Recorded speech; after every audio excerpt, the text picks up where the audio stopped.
اعوذ باللہ من الشیطان الرجیم بسم اللہ الرحمن الرحیم 27ویں پارے کے آغاز میں اس کی ابتدائی آیات میں اللہ رب العزت نے اپنی کچھ نشانیوں کا ذکر کیا ہے۔ فرمایا وَالسَّمَاءَ بَنَيْنَاهَا بِأَيْدٍ وَإِنَّا لَمُوسِعُونَ وَالْأَرْضَ فَرَشْنَاهَا فَنِعْمَ الْمَاهِدُونَ وَمِن كُلِّ شَيْءٍ خَلَقْنَا زَوْجَيْنِ لَعَلَّكُمْ تَذَكَّرُونَ۔ کائنات کے لوگوں، آسمان کو ہم نے بنایا ہے، ہم نے اپنی قوت اور اپنے ہاتھ سے بنایا ہے، اور ہم نے اسے بڑا وسیع و عریض بنایا ہے۔ وَالْأَرْضَ فَرَشْنَاهَا فَنِعْمَ الْمَاهِدُونَ۔ اسی طرح جس زمین میں آپ اقرار پکڑے ہوئے ہو، آپ اس زمین میں رہتے ہو، یہ زمین بھی ہم ہی نے بنائی ہے، اور آپ جہاں تک بھی چلے جائیں دیکھیں کتنی سوسائٹیاں بن گئیں، کتنے ممالک تعمیر بن گئے۔ اس کے ساتھ ساتھ روز بروز آبادی بڑھتی جا رہی ہے، لیکن تاحال آسمان کا کنارہ یا زمین کا کنارہ نہیں کو دیکھ سکتے۔ یعنی اللہ رب العزت نے اپنی زمین اور اپنے آسمان کو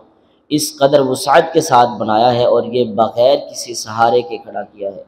اللہ رب العزت فرماتے ہیں کہ یہ ہماری نشانیاں ہیں، اگر کوئی دیکھنا چاہے اور عبرت پکڑنا چاہے، یہ ہماری ایک نشانیاں ہیں۔ وَمِن كُلِّ شَيْءٍ خَلَقْنَا زَوْجَيْنِ لَعَلَّكُمْ تَذَكَّرُونَ۔ اور ہم نے جو بھی چیز بنائی ہے، ہم اس کے جوڑا جوڑا ضرور بنایا ہے۔ دن بنایا ہے تو ساتھ رات بھی بنائی ہے، مرد کو پیدا کیا ہے تو ساتھ عورت کو بھی پیدا کیا ہے، اور اسی طرح ہم نے اگر سمندروں کو بنایا ہے تو ساتھ ہم نے زمین کو بھی بنایا ہے، خشکی کو بھی ساتھ کیا ہے۔ اسی طرح اگر ہم نے بادل کو چلایا ہے تو بادل کے ساتھ ہم نے بارش کو بھی اتارا ہے۔ دھوپ بڑھائی ہے تو اس کے ساتھ ساتھ ہم نے چھاؤں سایہ بھی پیدا کیا ہے۔ یہ ساری ہی چیزیں ہم نے بنائی ہیں اور جوڑا جوڑا پیدا کی ہیں، لعلکم تذکرون، تاکہ تم نصیحت پکڑنے والے بن جاؤ اور تم ذکر کرنے والے بن جاؤ۔ یہ ساری چیزیں ہم نے کیوں بنائی ہیں؟ فَفِرُّوا إِلَى اللَّهِ۔ ان چیزوں کو دیکھو، اس میں غور کرو، تدبر کرو، فکر کرو۔ فَفِرُّوا إِلَى اللَّهِ۔ بعض علماء نے یہاں پہ اس کا ترجمہ یہ کیا کہ اللہ رب العزت کی طرف دوڑ کے چلے جاؤ، بھاگ کے چلے جاؤ، اللہ رب العزت کو منانے کے لیے اور اس کے ساتھ بات کرنے کے لیے،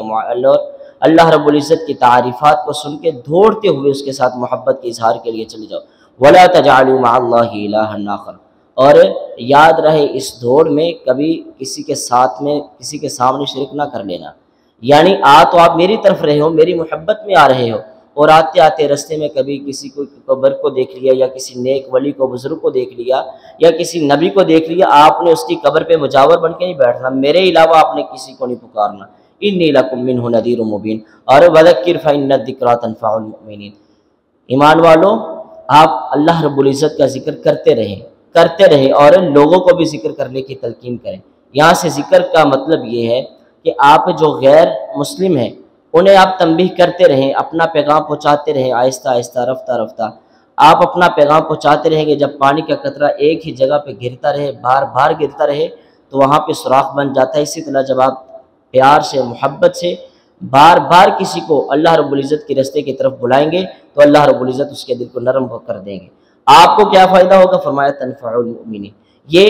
فائدہ صرف اسے نہیں ہوگا جو غیر مسلم ہے، بلکہ جو یہ دعوت دے رہے ہیں ہم اسے بھی یہ فائدہ پہنچائیں گے، مومنین کو بھی اس چیز کا فائدہ ہوگا۔ وما خلقت الجن والانس الا لیعبدون۔ اور یاد رکھو، ہم نے تمہیں دنیا میں اپنی عیاشیاں کرنے کے لیے نہیں بھیجا، یا تمہیں بے لگام نہیں چھوڑ دیا۔ اتنی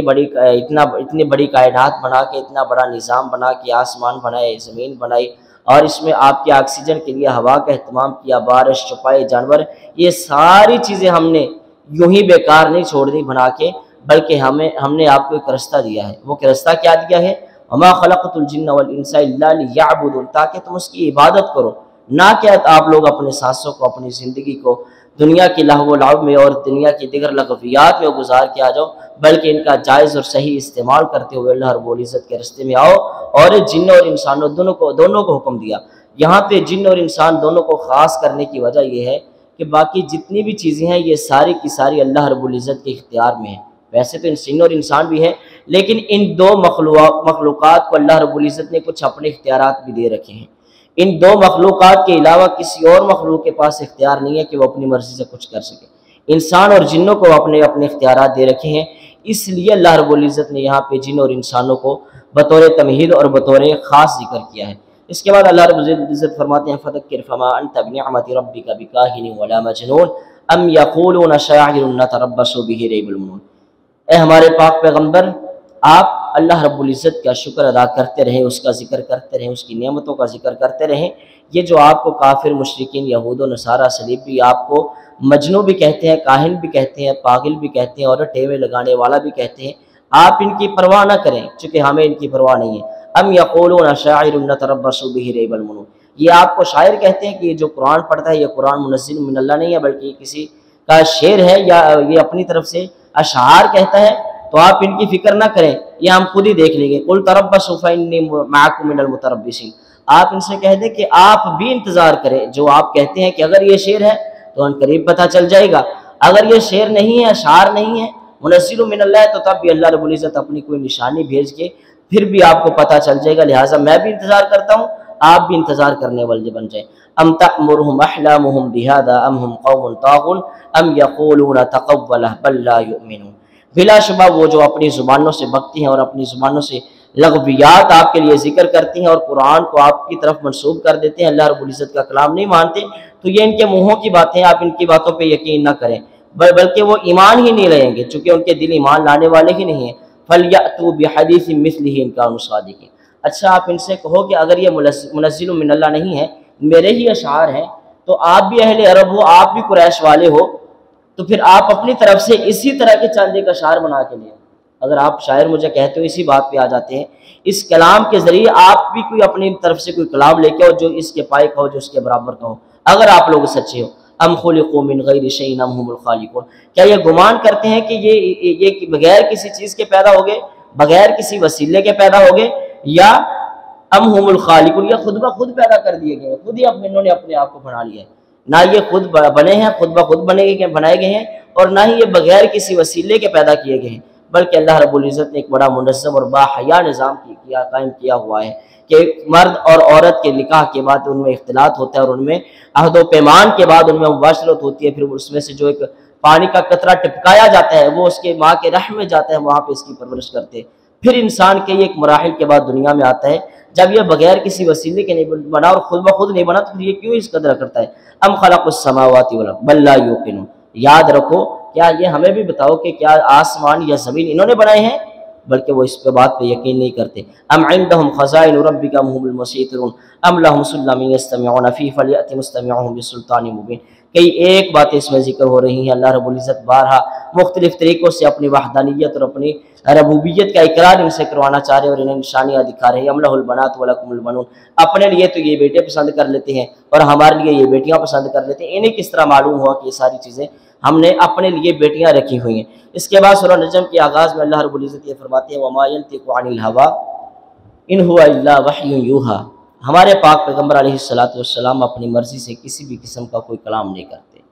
جو بھی قرآن ہے تو وہ ظاہر بات ہے ہم وحی کرتے ہیں، جبرائیل کے ذریعے وحی جاتی ہے، پھر یہ کلام کرتے ہیں، اور اگر یہ وحی کے علاوہ یعنی قرآن کے علاوہ کوئی بات کرتے ہیں تو ہم ان کے دل میں وہ الفاظ القاء کر دیتے ہیں، وہ بات ان کے دل میں ڈال دیتے ہیں۔ مثلا نماز ہے، نماز کا ایک قرآن نے حکم دے دیا، اللہ کے نبی علیہ الصلوۃ والسلام نے بھی حکم دیا، لیکن اس کے طریقہ کار کیا ہونا چاہیے، کس طرح کا اس کا رکوع ہونا چاہیے، سجود کس طرح کا ہونا چاہیے، یہ ہم نے اللہ کے نبی علیہ الصلوۃ والسلام کے دل میں یہ باتیں ڈالی، ہم نے انکار کیا، ان تمام چیزوں کو فالو کرتے ہوئے اللہ کے نبی علیہ الصلوۃ والسلام نے یہ ساری باتیں کی۔ یہاں سے منکرین حدیث کا انکار ہو رہا ہے کہ جو صرف قرآن کو ہی حرف آخر مانتے ہیں، تو ان سے سوال کیا جائے کہ کیا قرآن کو آپ نے جبرائیل سے ڈائریکٹ سنا ہے؟ جب قرآن کو آپ نے جبرائیل سے ڈائریکٹ نہیں سنا، اللہ کے نبی علیہ الصلوۃ والسلام کے توسط سے سنا ہے، تو پھر آپ یہ کس طرح کہہ سکتے ہیں کہ اللہ کے نبی علیہ الصلوۃ والسلام جو ہے وہ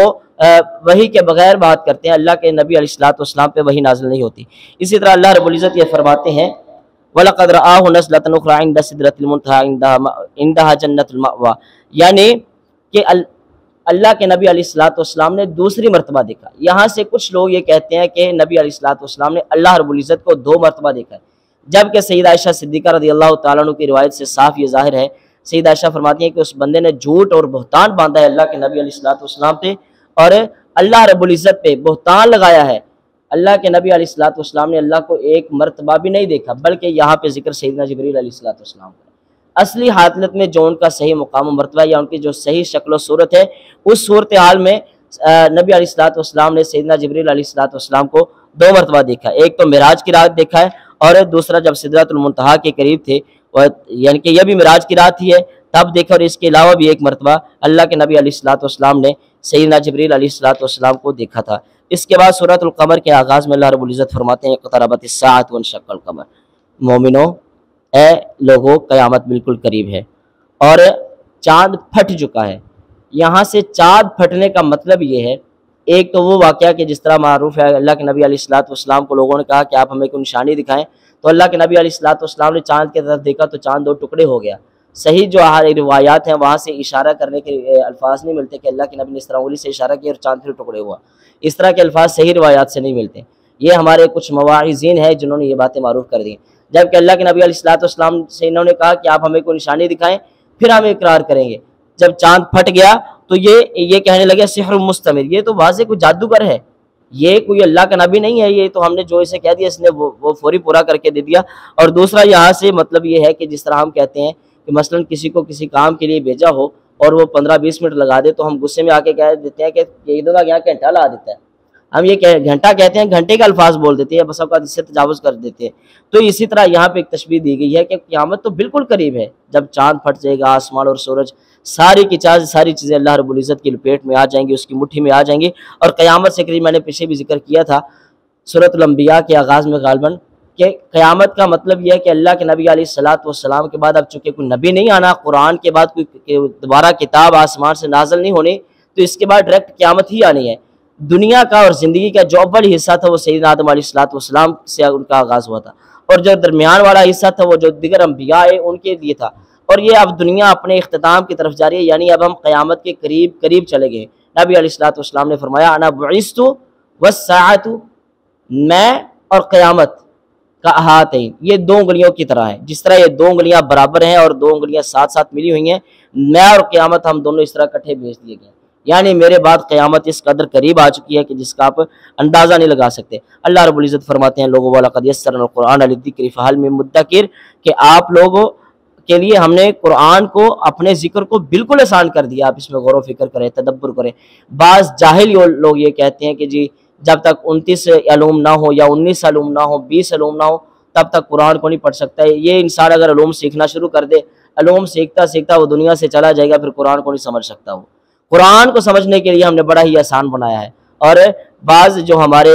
اردو کے جو مفسرین ہیں ان کے نزدیک تو قرآن کے 17% یعنی کہ 70% حصہ قرآن کا اس طرح کا ہے کہ جو ہمارے اکثر اردو میں الفاظ استعمال ہوتے ہیں وہی قرآن کی اس طرح کے الفاظ ہیں۔ یعنی قرآن کو اگر سمجھنا ہے تو قرآن بہت آسان کتاب ہے، آپ تنہائی میں بیٹھ جائیں، تفاسیر کو لے لیں، جب آپ سمجھنا شروع کر دیں، جہاں سے نہ سمجھ آئے تب آپ اہل علم کی طرف رجوع کریں کہ یہ فلاں مسئلہ سمجھ نہیں آ رہا ہے یا یہاں پہ اللہ رب العزت نے کیا ذکر کیے، تو قرآن کو ہم نے آپ کے لیے بہت ہی زیادہ آسان بنا دیا ہے۔ کذبت عاد فکیف کان عذابی ونذر، کیا آپ نے دیکھا نہیں ہے کہ ہم نے قوم عاد کے ساتھ کیا کیا تھا کہ جب انہوں نے ہماری آیات کو جھٹلا دیا تھا، انا ارسلنا علیہم ریحا صرصرا، ہم نے ان کی طرف ہوا بھیجی، ہوا بھی کیسی تھی؟ صرصرا،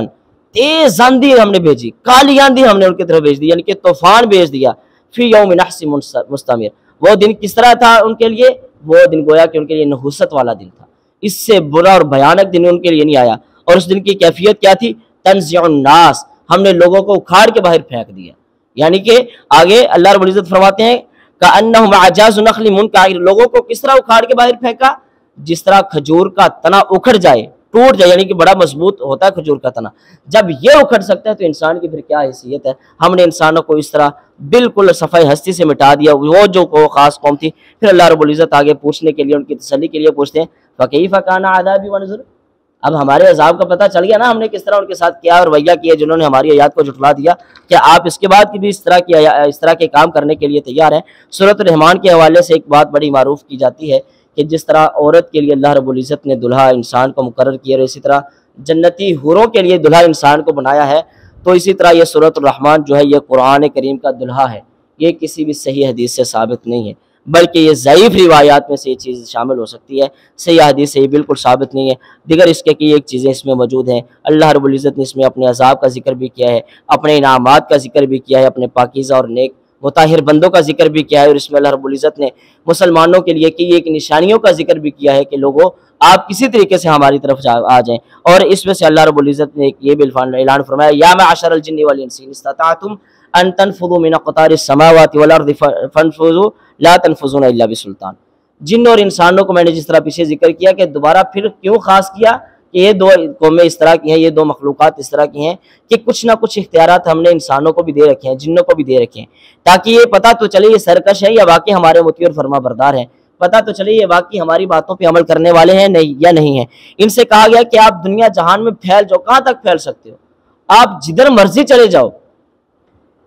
ان تنفذوا من اقطار السماوات والارض فانفذوا، آپ دنیا اپنا زمین اور آسمان کو چھوڑنے کی باتیں کر لو کہ ہم اس قدر آگے نکل جائیں، آسمان اور زمین سے بھی ہم دور چلے جائیں، لا تنفذون الا بسلطان مبین، آپ اللہ رب العزت کی کائنات سے، اس کے زمین اور آسمان سے، اس کی رحمت سے یا اس کے غضب سے یا اس کی آپ مخلوقات میں سے، اس کی علم میں سے آپ بالکل مخفی نہیں ہو سکتے، آپ اس میں بالکل اچھی طرح پیوست ہیں۔ اور اللہ رب العزت نے یہاں پہ بار بار ذکر فرمایا فبأي آلاء ربكما تكذبان، کچھ نعمتوں کا ذکر کیا، پھر کچھ دیر کے بعد یہاں پہ جنتیوں جہنمیوں کا ذکر کرنے کے بعد پھر پوچھا کیا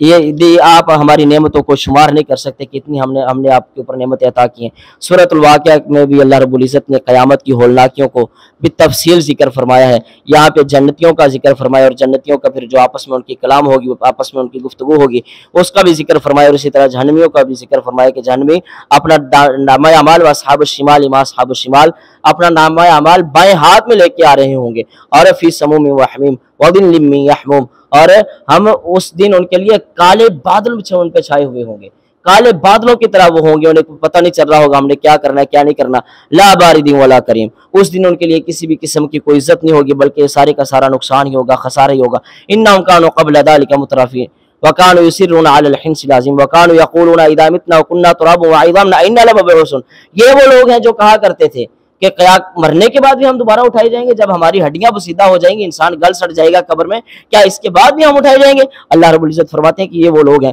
او آباؤنا الاولون، ہاں ہم انہیں بھی اٹھائیں گے، آپ کے آباء و اجداد کو بھی اٹھائیں گے، قل ان الاولین والآخرین، دوبارہ پھر استفہامی انداز میں کہ ہاں بالکل ہم آپ کو بھی اٹھائیں گے اور آپ کے جو پہلے لوگ تھے، آپ کے آباء و اجداد تھے، یعنی کہ غرض بابا جی آدم تک جتنے بھی لوگ ہیں، بابا جی آدم سمیت ہم سب کو اٹھائیں گے، قیامت کے دن سب کا حساب ہوگا، اور پھر اس میں سے جو لوگ کامیاب ہو جائیں گے ان کے لیے تو کیا ہی بات ہے، اور جو ناکام ہوں گے لآکلون من شجر من زقوم، ہم ان کے لیے تھور اور زقوم کا درخت پیش کریں گے، وہ ان کے لیے کھانا ہوگا۔ میں نے پیچھے ذکر کیا تھا کہ وہ کھانا کس طرح کا ہوگا، وہ دنیا میں اگر پہلی تو بات وہ پیدا نہیں ہوا، اگر کہیں بھی مل جائے تو وہ اس کے دودھ کا قطرہ اگر انسان کے جسم کو لگ جائے تو انسان کا جسم وہاں سے پھول جاتا ہے، وہاں سے سوج جاتا ہے، اور انسان کچھ ہی دیر زندہ رہتا ہے، وہ پھر وہ فوت ہو جاتا ہے، یعنی اس کی اتنی گہری وہ اتنا یعنی کہ زہریلا دودھ ہے۔ فمالئون منہ البطون فشاربون علیہ من الحمیم، ہم ان کے جو پیٹ ہیں اسی چیز سے ہی بھریں گے، اور فشاربون علیہ من الحمیم فشاربون شرب الحمیم، ان کے لیے پینا کیا ہوگا، ان کے لیے کھولتا ہوا گرم پانی ہوگا، پیپ ہوگی، اور یہ پئیں گے کس طرح، جس طرح اونٹ ہانک ہانک کے پانی پیتا ہے، یعنی جلدی جلدی پانی پینے کی کوشش کرتا ہے، اپنے پیٹ کو بھرتا ہے، اسی طرح یہ اس دن اس پانی کے ساتھ، برے پانی کے ساتھ اپنے پیٹوں کو بھر رہے ہوں گے۔ اس کے بعد پھر اللہ رب العزت نے یہ ایک چیزیں ذکر فرمائی ہیں کہ یہ کھیتی آپ دیکھ لیں، یہ بڑی سخت ہے زمین، آپ اس میں تھوڑے لگائیں، بس اوقات آپ کو بڑی بڑی کرینیں استعمال کرنی پڑتی ہیں آپ کو یہ زمین کھودنے کے لیے، لیکن ہماری کمال قدرت کاریگری کیا ہے کہ آپ اس میں ایک سٹا پھینکتے ہیں، آپ اس میں بیج پھینکتے ہیں، تو یہ بیج میں اتنی طاقت ہے ہماری قدرت کی وجہ سے کہ یہ زمین کو پھاڑ کے اوپر آ جاتی ہے۔ اس کی کیا حیثیت ہے، آپ چھوٹا سا پودا لے لیں اور آپ اسے اپنے ہاتھ سے مسل سکتے ہیں، لیکن اس میں اتنی قوت اور اتنی طاقت ہے کہ وہ زمین کو پھاڑ کے، زمین کی چھاتی کو پھاڑ کے اوپر آ جاتی ہے، اور ہم یہ ساری چیزیں اگر کرنے پر قادر ہیں تو پھر انسان ہم تیرے لیے کیا کچھ کرنے پہ قادر نہیں ہے۔ اس کے بعد اللہ رب العزت نے اعلان فرمایا کہ لوگوں انہ لقرآن کریم فی کتاب مکنون لا یمسہ الا المطہرون، کتاب اللہ رب العزت کی جو قرآن ہے وہ بڑا ہی کریم ہے، بڑا ہی پاک باز ہے، بڑی ہی عزت والا ہے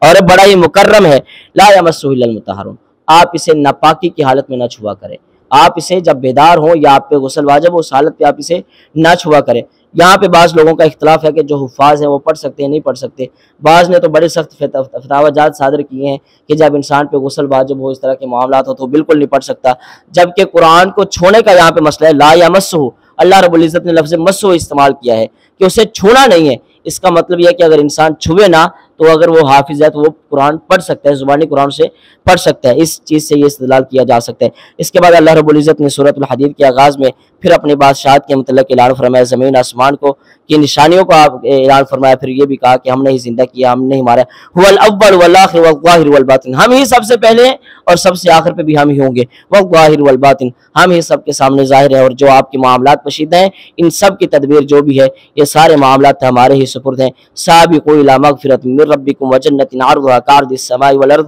کہ اے لوگو آپ اللہ رب العزت کی رحمت کی طرف، اس کی مغفرت کی طرف دوڑ کے چلے جاؤ، جس طرح پیچھے کہا ففروا الی اللہ، دوڑ کے بھاگ کے چلے جاؤ، اس کا مطلب یہ ہے کہ آپ اس کے لوگوں کے ساتھ کمپٹیشن کریں، اور جس طرح ہماری دنیا کمانے میں کمپٹیشن ہوتا ہے اور دنیا کے معاملات میں یا امتحانات میں کمپٹیشن ہوتا ہے کہ میں تجھ سے آگے جاؤں گا، کہتا میں تجھ سے آگے جاؤں گا، یا بس اوقات نمازیوں کا مسجد میں لڑائی جھگڑے کا کمپٹیشن بھی ہوتا ہے کہ پتہ چلے میں زیادہ لڑتا ہوں یا آپ زیادہ لڑتے ہیں۔ تو یہاں پہ اللہ رب العزت فرماتے ہیں سابقوا الی مغفرۃ من ربکم وجنۃ عرضھا کعرض السماء والارض، کہ آپ لوگ اللہ رب العزت سے رحمت اور بخشش طلب کرنے کے لیے، اس کی رحمت طلب کرنے کے لیے، جنت طلب کرنے کے لیے، اس سے معافی مانگنے کے لیے آپ ایک دوسرے سے دوڑ کے آگے چلے جائیں، دوڑ کے اللہ رب العزت کی مغفرت اور یہ ساری چیزیں جو ہے وہ حاصل کریں۔ اور بھی اس میں کئی ایک مسائل ہیں جو چیدہ تھے یا زیادہ اہم تھے وہ ذکر میں نے کرنے کی کوشش کی ہے۔ اللہ رب العزت جو کہا گیا ہے سنا گیا اس پہ عمل کی توفیق عطا فرمائے۔ اس میں جو بھی کمی بیشی تھی کسی بھی اعتبار سے وہ میری طرف سے، اللہ تعالیٰ میری وہ خطائیں معاف فرمائے، اور اللہ رب العزت جو ہم نے صحیح سنا ہے ہمیں اس پہ عمل کی توفیق عطا فرمائے۔ ھذا ما کان عندی واللہ تعالی اعلم بالصواب۔